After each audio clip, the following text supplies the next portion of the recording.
Hello, welcome to Angels Food and Craft. ഇന്ന് നമുക്കൊരു ghee coffee ready ആക്കിയാലോ.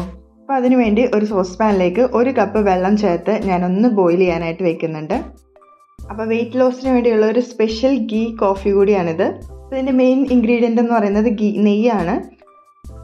നമുക്ക് 1.5 ടീസ്പൂൺ നെയ്യ്, 1 ഗ്ലാസ് കോഫിക്ക് 1.5 ടീസ്പൂൺ നെയ്യാണ് ഞാനിവിടെ യൂസ് ചെയ്യുന്നത്. ഇതുപോലത്തെ ഒരു കുഴിയായിട്ടുള്ള പാത്രം വേണം നമ്മൾ എടുക്കാനായിട്ട്. കൂടെ തന്നെ നമുക്കിതിലേക്ക് 1/2 ടീസ്പൂൺ ഇൻസ്റ്റൻറ്റ് കോഫി പൗഡർ കൂടി ചേർത്ത് കൊടുക്കാം. ഇതിലേക്ക് നല്ലപോലെ തിളച്ചുകൊണ്ടിരിക്കുന്ന വെള്ളം ചേർത്ത് കൊടുക്കാം. 1 കപ്പ് വെള്ളമാണ് നമ്മൾ ചേർത്ത് കൊടുക്കുന്നത്.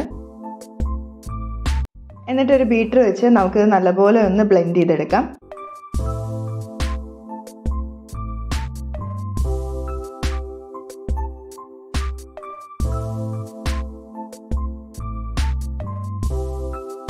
അങ്ങനെ നമ്മുടെ ബുള്ളറ്റ് പ്രൂഫ് കോഫി ഇവിടെ റെഡി ആയിട്ടുണ്ട്. നമുക്കൊരു സെർവിങ് ഗ്ലാസ്സിലേക്ക് ചേർത്ത് കൊടുക്കാം. ഹെൽത്തി ആയിട്ടുള്ളൊരു ഗീ കോഫിയുടെ റെസിപ്പിയാണിത്. അപ്പോൾ എല്ലാവരും തന്നെ തീർച്ചയായിട്ടും ട്രൈ ചെയ്ത് നോക്കുക. അടുത്ത റെസിപ്പിയായിട്ട് കാണുന്നവരേക്കും ബൈ. Thanks for watching.